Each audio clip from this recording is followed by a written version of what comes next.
En mayo de 1945, mientras Berlín ardía y el Tercer Reich se desmoronaba, un grupo muy distinto de soldados nazis se preparaba para su última misión.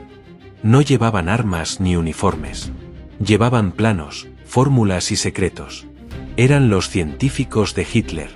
Mientras millones celebraban el fin de la guerra, en laboratorios ocultos, en cuevas y búnkers subterráneos, hombres como Wernher von Braun, Kurt Debus o Hubertus Strugold sabían que su destino podía ser la horca o la gloria. En cuestión de semanas, el futuro de la ciencia mundial y de la próxima guerra dependería de quien lograra atraparlos primero, los estadounidenses, los soviéticos o los juicios de Nuremberg. Lo que vino después fue una de las operaciones más secretas de la historia, el reclutamiento masivo de los cerebros del Tercer Reich. Los mismos que habían diseñado cohetes, armas químicas y experimentos humanos, terminaron impulsando la era espacial, la medicina moderna e incluso la carrera nuclear. Esta es la historia oculta de lo que realmente pasó con los científicos nazis después de la Segunda Guerra Mundial.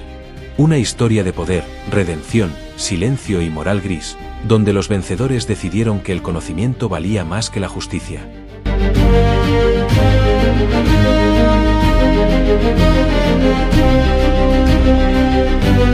Capítulo 1. El final del Reich y la caza de cerebros.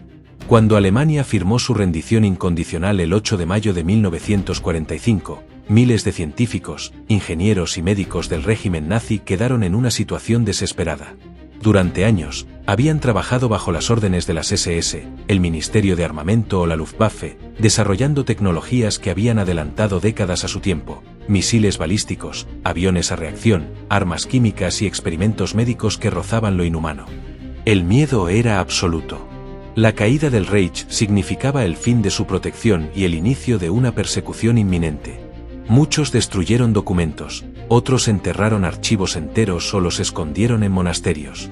Pero algunos sabían algo que los salvaría: su conocimiento tenía un precio.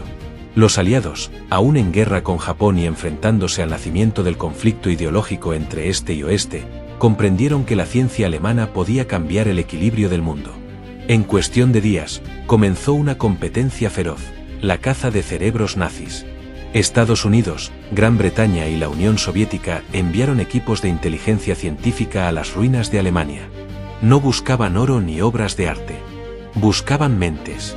Cada laboratorio, cada universidad, cada instalación militar fue inspeccionada. Los soviéticos se apoderaron de fábricas enteras y obligaron a los técnicos a trasladarse al este. Los estadounidenses, más discretos, planearon algo más ambicioso: llevárselos a América, bajo nuevos nombres y nuevas biografías. Capítulo 2. Operación Paperclip. El nombre oficial era Operation Overcast, pero el mundo la conocería como Operación Paperclip. Comenzó en 1945, autorizada por el presidente Harry Truman. Su objetivo: identificar y trasladar a Estados Unidos a los principales científicos alemanes, antes de que cayeran en manos soviéticas. Más de 1.600 especialistas fueron seleccionados. Ingenieros de cohetes, físicos nucleares, médicos y químicos. Entre ellos, figuras que habían trabajado directamente para el régimen nazi y que, en muchos casos, eran miembros del partido o de las SS. El nombre Paperclip surgió porque sus expedientes originales, que detallaban su afiliación nazi, fueron literalmente sujetos con un clip y sustituidos por nuevos documentos limpios. Era la forma de borrar su pasado para permitir su ingreso al país. Uno de los más célebres fue Wernher von Braun, el genio detrás del cohete V2, el arma que había devastado Londres en los últimos meses de la guerra. Von Braun y su equipo fueron trasladados primero a Fort Bliss, Texas, y luego al centro de pruebas de White Sands, Nuevo México. Su conocimiento se convirtió en la base del programa de misiles estadounidense, y más tarde, del programa espacial de la NASA. Irónicamente, el hombre que había jurado lealtad a Hitler acabaría diseñando el cohete Saturno V, el que llevaría al ser humano a la Luna en 1969. Pero no todos los científicos de Paperclip se dedicaron a proyectos pacíficos. Algunos fueron integrados en programas de armas biológicas, otros en proyectos de aviación militar y experimentos médicos. Lo más controvertido fue que el gobierno estadounidense sabía perfectamente su pasado. Simplemente, lo consideró un mal necesario en plena Guerra Fría. Capítulo 3. Médicos del horror y el silencio científico. Entre los científicos nazis también había médicos que habían participado en los experimentos humanos más crueles de la historia moderna. En campos como Dachau, Buchenwald o Auschwitz, se probaron vacunas, hipotermia, presión extrema y sustancias tóxicas en prisioneros sin anestesia. Durante los juicios de Nuremberg, varios de estos médicos fueron condenados por crímenes de guerra. Sin embargo, no todos pagaron por sus actos. Algunos fueron rescatados en secreto por agencias de inteligencia o por instituciones que necesitaban su experiencia. Un caso emblemático fue el del Dr. Hubertus Strugold, quien había supervisado experimentos con presión y oxígeno en prisioneros del campo de Dachau. Tras la guerra, fue llevado a Estados Unidos bajo paperclip y se convirtió en uno de los padres de la medicina aeroespacial. En los años 60, su trabajo fue clave en la preparación de los astronautas del programa Mercury y Apolo. Durante décadas fue honrado como héroe científico, hasta que sus vínculos con el nazismo fueron revelados mucho después de su muerte. También hubo químicos, como Walter Cheever, responsable de la producción de gas venenoso y materiales sintéticos, que terminaron asesorando a laboratorios estadounidenses. La moral se diluía en un contexto donde la prioridad era el poder científico, no la justicia. Mientras tanto, muchos médicos nazis que no fueron reclutados escaparon hacia Sudamérica con identidades falsas, especialmente Argentina, Brasil y Chile, donde continuaron sus carreras en universidades y hospitales bajo nombres nuevos. Capítulo 4. La Guerra Fría y el legado de los científicos nazis. A finales de los años 40, la tensión entre Estados Unidos y la Unión Soviética se convirtió en una guerra de inteligencia, tecnología y propaganda. Y los científicos alemanes fueron una pieza clave en esa nueva confrontación. En el lado soviético, la operación Oso-Aviakim trasladó por la fuerza a más de 2.000 ingenieros y técnicos alemanes al interior de la URSS. Muchos de ellos trabajaron en laboratorios secretos de Moscú o en Kazán, ayudando al desarrollo de los misiles R-1 y R-2, que luego derivarían en los ICBM soviéticos. El mismísimo Sergei Korolev, padre del programa espacial ruso, reconocería más tarde la influencia directa de los ingenieros alemanes en sus primeros cohetes. Mientras tanto, en Estados Unidos, los científicos de paperclip trabajaban en la construcción de misiles como el Redstone y el Júpiter C, precursores del Saturno V. El conocimiento alemán no solo transformó la ingeniería de cohetes, sino también la aviación, la balística y las telecomunicaciones. Sin embargo, este éxito científico tenía un precio ético. Muchos periodistas y políticos comenzaron a denunciar que América había perdonado a criminales de guerra por conveniencia. El gobierno respondió que los científicos reclutados no estaban implicados directamente en atrocidades, aunque documentos desclasificados décadas después demostrarían lo contrario. El dilema moral fue enterrado bajo el miedo al comunismo. En la lógica de la Guerra Fría, la consigna era simple: si no los usábamos nosotros, los usarían ellos. Capítulo 5. Los que escaparon y los que fueron olvidados. No todos los científicos del Tercer Reich fueron absorbidos por las potencias. Algunos fueron juzgados, otros desaparecieron, y muchos simplemente se reinventaron. En América del Sur, especialmente en Argentina, Uruguay y Chile, se establecieron verdaderas redes de antiguos científicos y técnicos nazis. Algunos trabajaron en industrias aeronáuticas, otros en laboratorios químicos o universidades. En varios casos, fueron protegidos por gobiernos simpatizantes o por comunidades alemanas que ya residían allí. Un ejemplo notable fue Kurt Tank, diseñador del avión Focke-Wulf 190. Tras la guerra, escapó a Argentina, donde trabajó para el gobierno de Juan Domingo Perón en el desarrollo del avión Pulqui 2, uno de los primeros cazas a reacción de América Latina. Otros, en cambio, intentaron desaparecer por completo. Vivieron bajo identidades falsas durante décadas, temiendo ser reconocidos. Algunos lo lograron. Otros fueron capturados por cazadores de nazis en los años 60 y 70, como el célebre caso de Adolf Eichmann, aunque él no era científico sino un burócrata del Holocausto. Muchos científicos menores, que no habían tenido cargos altos, simplemente regresaron a una Alemania dividida y devastada, donde continuaron enseñando o trabajando en industrias civiles. Su pasado fue silenciado, y con el tiempo, borrado de los registros. Capítulo 6. La huella en la ciencia moderna. El legado de los científicos nazis está en todas partes, aunque pocos lo sepan. Las bases de la cohetería moderna, la medicina espacial, la aviación supersónica y hasta ciertas ramas de la ingeniería civil tienen raíces en sus investigaciones. El propio Wernher von Braun se convirtió en una figura pública en Estados Unidos.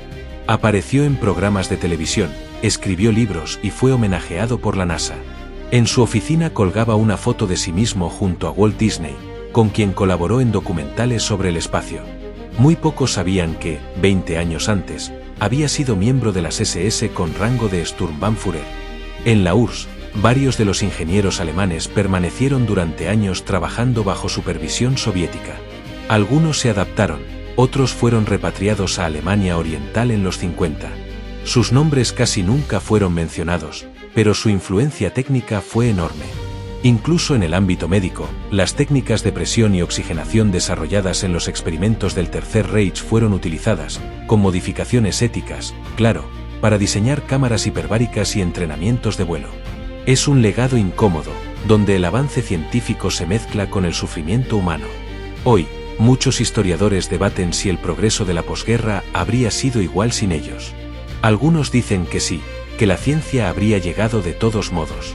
Otros sostienen que la carrera espacial y el desarrollo nuclear se habrían retrasado décadas. Lo cierto es que los vencedores decidieron usar el conocimiento del enemigo, y eso cambió el rumbo del siglo XX. Capítulo 7. Ética, olvido y redención. A medida que pasaron los años, el mito del genio alemán eclipsó la realidad moral de estos hombres. En museos y universidades, sus nombres fueron grabados en placas de honor sin mención alguna a su pasado. No fue hasta los años 80 y 90 que investigadores comenzaron a revelar los documentos clasificados de Paperclip y las operaciones soviéticas. Lo que emergió fue incómodo: héroes científicos con pasados manchados de sangre. Las instituciones se vieron obligadas a revisar homenajes, quitar nombres de edificios y admitir públicamente que el conocimiento que impulsó la modernidad tenía raíces en el horror. Pero la historia no es tan simple. Algunos de estos hombres, ya ancianos, expresaron arrepentimiento genuino. Otros, nunca. Algunos ayudaron a construir hospitales, universidades y programas espaciales pacíficos. Otros siguieron defendiendo su trabajo como necesario para la ciencia. El debate persiste: ¿puede la ciencia separarse de la moral de quien la crea? ¿Debemos admirar los logros de alguien que colaboró con un régimen genocida? No hay respuesta fácil. Pero lo que sí es seguro es que la historia de los científicos nazis nos obliga a mirar de frente una verdad incómoda: la línea entre el conocimiento y la ética puede ser tan delgada como una hoja de papel. Capítulo 8. El legado invisible. Hoy, casi 80 años después del fin de la guerra, el rastro de aquellos científicos sigue vivo en satélites, cohetes y laboratorios. Los archivos de Paperclip se han desclasificado en parte, y cada año surgen nuevos documentos que revelan hasta dónde llegó la colaboración. La NASA, el ejército estadounidense y varias universidades han reconocido públicamente su papel en aquel reclutamiento. En Rusia, los nombres de algunos ingenieros alemanes aparecen discretamente en manuales técnicos. En Alemania, museos enteros se dedican a exponer las sombras de esa herencia. En 2006, un periodista estadounidense entrevistó a antiguos compañeros de von Braun, quienes admitieron que todos sabíamos lo que hacíamos, pero también sabíamos que el futuro dependía de nosotros. Es una frase que resume la ambigüedad de toda esta historia. La guerra terminó, pero sus consecuencias siguieron orbitando el planeta durante décadas. Desde los cielos de la Segunda Guerra Mundial hasta las misiones espaciales que cruzaron el cosmos, la huella de los científicos nazis quedó grabada en la historia humana. Y aunque muchos prefieran no recordarlo, cada vez que un cohete se eleva hacia el espacio, una parte de aquella ciencia, y de aquella sombra, también viaja con él. Reloj. Conclusión. Cierre emocional y reflexivo. Después de la Segunda Guerra Mundial, el mundo enfrentó una decisión moral sin precedentes: castigar a los culpables o aprovechar su conocimiento. Los aliados escogieron la segunda opción, y con ello abrieron una nueva era. Los científicos nazis no solo sobrevivieron, moldearon el futuro. Algunos fueron celebrados como héroes, otros se ocultaron tras nombres falsos, y muchos murieron sin que nadie recordara su pasado. Pero su historia revela un hecho inquietante: en el tablero del poder, la ciencia puede ser tan peligrosa como la guerra misma. Quizás esa sea la lección más profunda de toda esta historia: que incluso el conocimiento más brillante pierde su valor cuando se construye sobre el sufrimiento humano. Y ahora que miramos hacia las estrellas, tal vez deberíamos recordar quiénes ayudaron a construir los cohetes que nos llevaron hasta allí, y a qué costo. Si crees que esta historia terminó aquí, te equivocas.